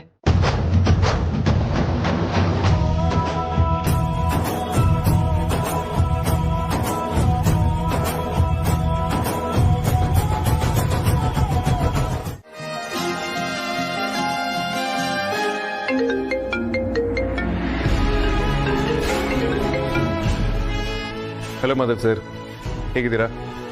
ವೇದಾಂತ್, ಹೇಗಿದೆಯಾ? ಹೇಳಿ, ಏನೋ ಮಾತಾಡಬೇಕು ಅಂತಲೇ ಫೋನ್ ಮಾಡಿದ್ದೀರಾ? ನಿಂಗೆ ಗೊತ್ತಾಯ್ತು? ಆಗಲೇ ನೀವು ಹೇಗಿದ್ದೀರಾ ಅಂತ ನಾನು ಕೇಳಿದಾಗ ನೀವು ಅದಕ್ಕೆ ಉತ್ತರ ಕೊಡಲಿಲ್ಲ. ಸೊ ನೀವು ಆರಾಮಿಲ್ಲ ಅಂತ ನಾನು ಅಸ್ಯೂಮ್ ಮಾಡ್ಕೊಂಡೆ. ಯಾವುದೋ ಒಂದು ವಿಷಯ ನಿಮ್ಮನ್ನು ಕಾಡ್ತಿದೆ, ಅದ್ರ ಬಗ್ಗೆ ಮಾತಾಡೋದಕ್ಕೆ ಖಂಡಿತವಾಗ್ಲೂ ಫೋನ್ ಮಾಡಿರ್ತೀರ. ಆ ವಿಷಯ ಏನು ಅಂತ ಹೇಳಿ.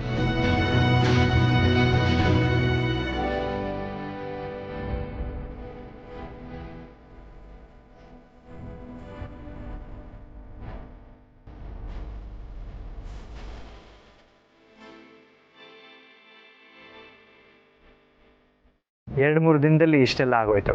ಓ, that's really sad. Tulasi madam ಅವ್ರು ಹೇಗಿದ್ದಾರೆ? ಏನು ಅನಾಹುತ ಆಗಿಲ್ಲ ತಾನೆ? ಅವರು ತಕ್ಷಣ ಹುಷಾರಾಗಿ ಆರಾಮಾಗಿ ಓಡಾಡ್ಕೊಂಡಿದ್ದಾರೆ. ಆದರೆ ಸಮಸ್ಯೆ ಅಂತ ಶುರುವಾಗಿದ್ದು ನಂದು. ಅವತ್ತು ನೀನು ಕೆಫೆಗೆ ಬಂದು ಮಾತಾಡಿದ ಮೇಲೆ ನನ್ನಲ್ಲಿ ನೂರಾರು ಪ್ರಶ್ನೆಗಳು ಹುಟ್ಕೊಂಡ್ರು ನಾನು ಅದನ್ನು ಸೀರಿಯಸ್ ಆಗಿ ತಗೊಳ್ಳಿಲ್ಲ. ಆದರೆ ಅವರು ದಿನ ಕೆಫೆಗೆ ಬರ್ತಾ ಇದ್ರಲ್ವಾ, ನನಗೆ ಅವ್ರು ಇಲ್ದಿರೋ ಆತಂಕ ಯಾವತ್ತೂ ಕಾಡಲಿಲ್ಲ. ಆದರೆ ಯಾವತ್ತು ಅವ್ರಿಗೆ ಆಕ್ಸಿಡೆಂಟ್ ಆಗಿ ಜೀವಕ್ಕೆ ಅಪಾಯ ಅನ್ನೋ ಸಂದರ್ಭ ಬಂತಲ್ಲ, ಆಗ ನಾನು ಅಲ್ಲಾಡೋದೆ, ಆತಂಕ ಆಗೋಯ್ತು. ಬಹುಶಃ ಬೆಸ್ಟ್ ಫ್ರೆಂಡ್ ಇಂಥ ಸ್ಥಿತಿಲಿದ್ರೂ ಹೀಗೆ ಆಗುತ್ತೆ ನಾವು. ಆದರೆ ಇವತ್ತು ನಾನು ಅವ್ರ ಮನೆಗೆ ಹೋದಾಗ ಅವರು ಮತ್ತೆ ಆಚೆ ಹೋಗಿದ್ದಾರೆ ಅಂತ ಗೊತ್ತಾಗಿ ನನ್ನ ಮನಸ್ಸು ನನಗೆ ಕಂಟ್ರೋಲೇ ಮಾಡೋಕ್ಕಾಗಲಿಲ್ಲ. ಅವರು ವಾಪಸ್ ಬರೋವರೆಗೂ ನಾನಾಗೇ ಇರಲಿಲ್ಲ. ಯಾಕೆ ಹೀಗಾಗ್ತಿದೆ ಅಂತ ಗೊತ್ತೇ ಆಗ್ತಿಲ್ಲ ವೇದಾಂತ್.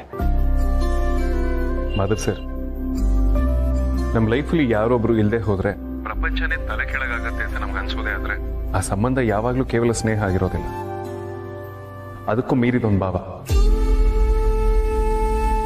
ಇದು ನಿಮಗೆ ನಿಜ ಅನಿಸ್ತಿಲ್ವಾ ಮಾಧವ್ ಸರ್?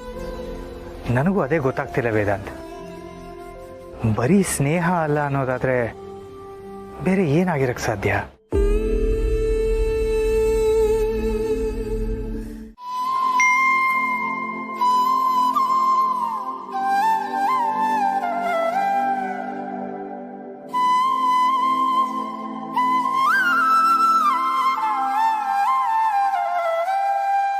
ಒಂದು 2 ದಿನ ತುಳಸಿ ಮೇಡಮ್ನ ಭೇಟಿ ಮಾಡ್ಬಿಡಿ, ಫೋನ್ ಅಥವಾ ಮೆಸೇಜ್ ಕೂಡ ಮಾಡ್ಬಿಡಿ. ಅಷ್ಟೇ ಅಲ್ಲ,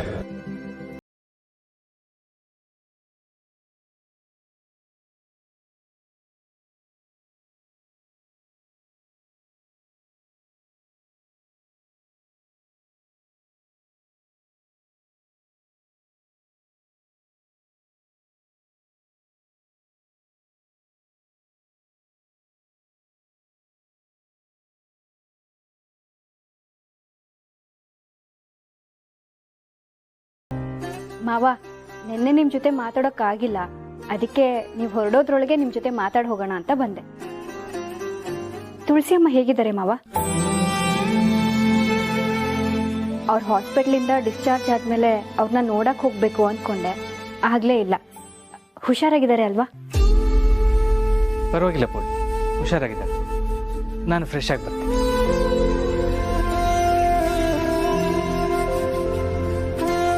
ಯಾಕೆ ಒಂಥರ ಇದ್ದಾರೆ ಇವತ್ತು?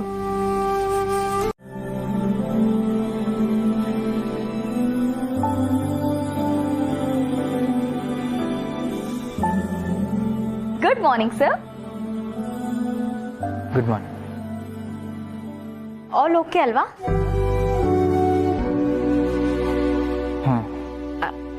ಸರ್, ಇವತ್ತಿನ ಮೆನು ಬಗ್ಗೆ ಮಾತಾಡಕ್ಕೆ ಅಂತ ಬಂದೆ.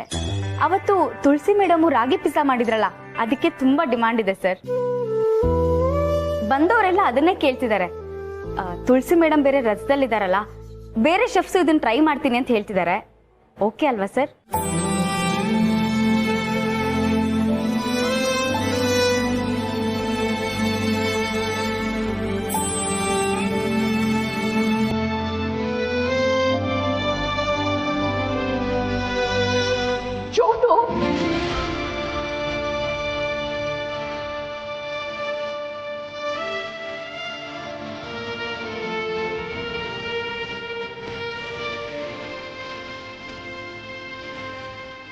ಹುಟ್ಟುಹಬ್ಬದ ಶುಭಾಶಯಗಳು.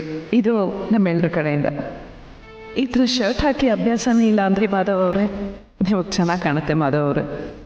ಖಾಲಿ ಹೊಟ್ಟೆಲಿ ಕುರ್ಕುಲ್ ತಿಂಡಿ ತಿನ್ನೋದು ಒಳ್ಳೇದಲ್ಲ. ಮೊದಲು ಹಣ್ಣು ತಿನ್ನಿ. ಎಲ್ಲರೂ ಹಣ್ಣು ತಿಂದಮೇಲೆ ಇದನ್ನು ತಿಂತಾ ಇರೋದು.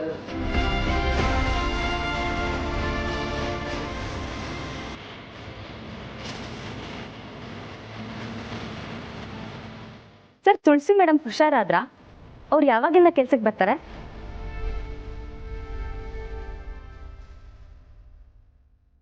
Sir, excuse me sir. ಹಾಂ ಮ್ಯಾಗಿ, ಏನು ಯೋಚಿಸ್ತಾ ಇದ್ದೀರಾ ಸರ್? ನಾನು ತುಳಸಿ ಮೇಡಮು ಯಾವಾಗಿಂದ ಬರ್ತಾರೆ ಅಂತ. ನಂಗೊಂದು ಸ್ವಲ್ಪ ಕೆಲಸ ಇದೆ, ಬರ್ತೀನಿ.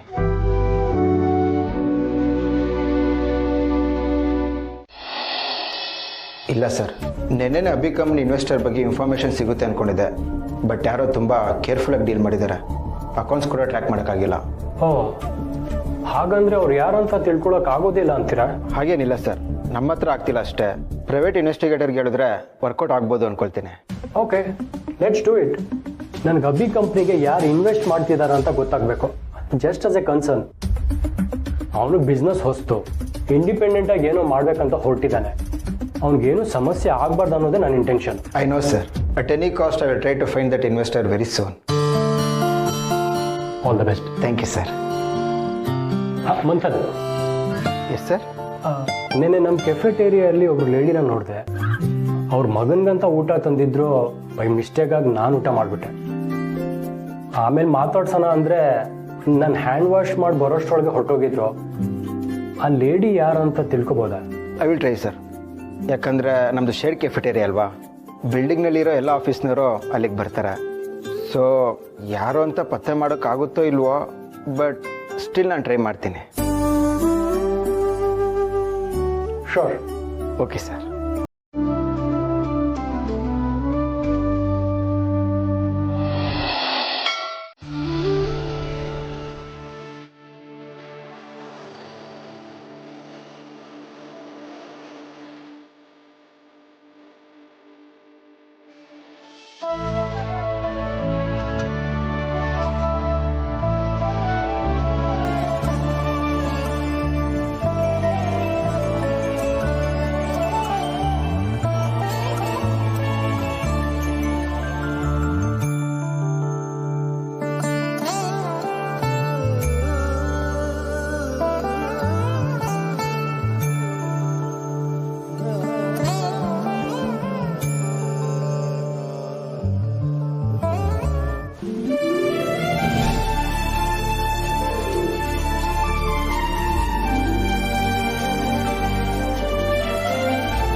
ಎಸ್ ಮಂಥನ್, ಕ್ಲೈಂಟ್ ಮೀಟಿಂಗ್ ಇತ್ತಲ್ವಾ, ಹೋಗಲ್ವಾ? ಈಗ ಹೊರಟೆ ಸರ್. ಅದಕ್ಕೂ ಮುಂಚೆ ನಿಮ್ಮ ಜೊತೆ ಒಂದು ಇಂಪಾರ್ಟೆಂಟ್ ವಿಷಯ ಹೇಳಬೇಕಾಗಿತ್ತು. ನಿಮ್ಮ ಮುಖ ನೋಡಿದ್ರೆ ಏನೋ ಸೀರಿಯಸ್ ವಿಷಯ ಅನಿಸ್ತಿದೆ. ಹೇಳಿ ಮಂಥನ್. ಸರ್, ಅದು ಅಭಿ ಕಂಪ್ನಿ ಇನ್ವೆಸ್ಟರ್ ವಿಷಯ. Oh, any progress? Yes sir. Investor ಯಾರು ಅನ್ನೋದನ್ನ ಪ್ರೈವೇಟ್ ಇನ್ವೆಸ್ಟಿಗೇಟರ್ ಪತ್ತೆ ಮಾಡಿದ್ದಾರೆ. ಸೀರಿಯಸ್ಲಿ? Yeah sir. ಆ ಕಂಪ್ನಿ ಎಂಪ್ಲಾಯಿ ಒಬ್ರದ್ದು ಕಾಲ್ ಲಾಗ್ನ ಚೆಕ್ ಮಾಡಿದ್ವಿ. ಹಾಗೆ ಮೊದಲೇ ಇನ್ವೆಸ್ಟರ್ಸು ಹಾರ್ಡ್ ಕ್ಯಾಶ್ ಕೊಟ್ಟಿರೋದ್ರಿಂದ ಅವ್ರ ಇನ್ವೆಸ್ಟ್ಮೆಂಟ್ಗೆ ಒಪ್ಕೊಂಡಿದ್ದ ಟೈಮಲ್ಲೇ ಬ್ಯಾಂಕಿಗೆ ಡೆಪಾಸಿಟ್ ಆಗಿರೋ ಹಾರ್ಡ್ ಕ್ಯಾಶ್ದು ಸೀರಿಯಲ್ ನಂಬರ್ನ ನೋಡಿದ್ವಿ. Very good. ಹೇಳಿ, ಯಾರಿಗೆ ಕೆಲಸ ಮಾಡಿದ್ದು? ಸರ್, ಅದು... ಹೇಳಿ ಮಂಥನ್, ನನಗೆ ಸುತ್ತಿ ಬಳಸಿ ಮಾತಾಡಿದ್ರೆ ಆಗಲ್ಲ ಅಂತ ಗೊತ್ತು ತಾನೆ. ಹೇಳಿ, ಹೂ ಇಸ್ ಇಟ್? ಸರ್, ಅದು ಅವ್ರ ನಿಮ್ಮ family. Yes, I really thought so. ನನಗೆ ಗೊತ್ತಿತ್ತು ಇದು ಆ ಜನಾರ್ದನ್ ಕೆಲಸನೇ ಅಂತ. ಹೇಳ್ದೆ ಅಭಿಗೆ ಅವನ್ನ ನಂಬೇಡ ಅಂತ. ಅಭಿ ಅವರಿಂದ ಡೈರೆಕ್ಟ್ ಆಗಿ ಸಹಾಯ ತಗೊಳಕ್ಕಾಗಲ್ಲ ಅಂತ ಗೊತ್ತಾಯ್ತಲ್ವಾ? ಅದಕ್ಕೆ ಈ ತರ ಫೇಕ್ ಕಂಪ್ನಿ ಕ್ರಿಯೇಟ್ ಮಾಡಿ ಇನ್ವೆಸ್ಟ್ ಮಾಡಿ ಅಭಿನ ತನ್ನ ಕಂಟ್ರೋಲ್ ಇಟ್ಕೋಬೇಕಂತ ಪ್ಲಾನ್ ಮಾಡಿದ್ದಾನೆ. ಈ ಸಲ ನಾನು ಅವನ್ನ ಸುಮ್ಮನೆ ಬಿಡಲ್ಲ. ಸರ್, ಅದು ನೀವು ಅನ್ಕೊಂಡಾಗೆ ಇನ್ವೆಸ್ಟ್ ಮಾಡಿರೋದು ಜನಾರ್ದನ್ ಅವರಲ್ಲ, ನಿಮ್ಮ ಚಿಕ್ಕಮ್ಮ ಶಾರ್ವರಿ ಮೇಡಮ್.